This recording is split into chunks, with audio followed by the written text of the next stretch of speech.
Mike Siegrist, come on up, please.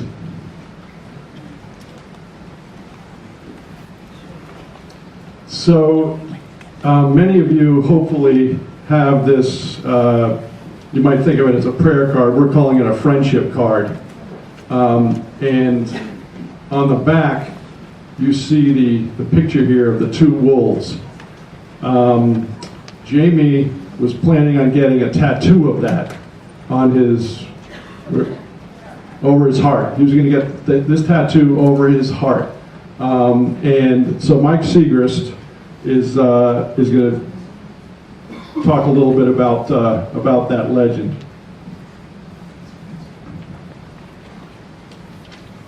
Hi, everybody. Yeah, so they had asked me to read this passage, and I kind of think Steve was teaching his grandson about life. He said, "A fight is going on inside me," he said to the boy. "It's a terrible fight between two wolves. One is evil. He's anger, envy, sorrow, regret, greed, arrogance, self-pity, guilt, resentment, inferiority, lies, false pride, superiority, self-doubt, and ego. The other's good. He's joy, he's love, he's hope, he's serenity, humility, kindness, benevolence, empathy, generosity, truth, compassion, and faith." He said, the same fight is going on inside of you and inside of every other person too.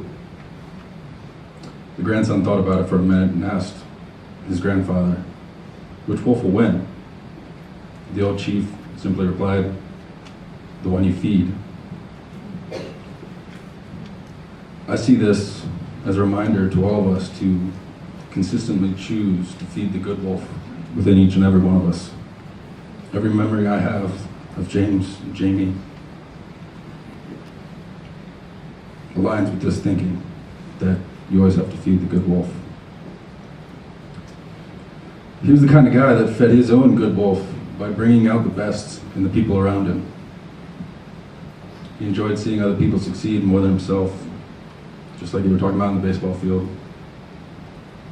This is evident throughout all the aspects of his life, whether he's on the football field, in the classroom, behind the bar, in the kitchen, or grilling in the backyard. He always preferred to be surrounded by friends, family, food, and music. He truly believed in the more the merrier and really enjoyed getting to know each and every person in depth, getting to know what made them tick and how they worked and why. Some of my best memories with James and Jamie are from the house we lived in together in college. He brought me into that house right after.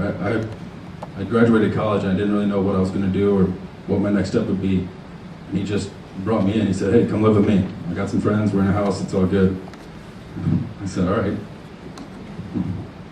That house was always fun and it would never happen without him. I mean, he started it. He got all the people in it. It was a great time. And I remember coming home on any given day to find James in the kitchen cooking, barefoot, wearing shorts and a basketball jersey, jacket his side, and just blasting music throughout the whole house. It was great. The 2 or 3 years I got to spend in that house with James were some of the best, most enjoyable times of my life. There's so many stories and memories that I will never forget and cherish. They were all made possible by him. This genuine, positive, and passionate perspective on life is something that I also take with me and embrace.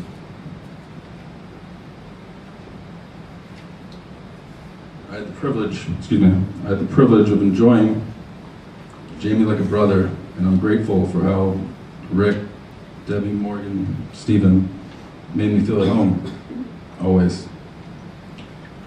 Whether it was one of the famous Friday night football parties, any Maryland tailgate, lazy beach days at Duck, or driveway grilling and basketball with the whole family, I always felt welcomed and loved. He was the best friend anybody could ask for, and because of him, I'll always be reminded to feed the good wolf in my own life. I can only hope his memory brings out the same passion for life and love for you as it does for me. This way we can honor his legacy. Thanks.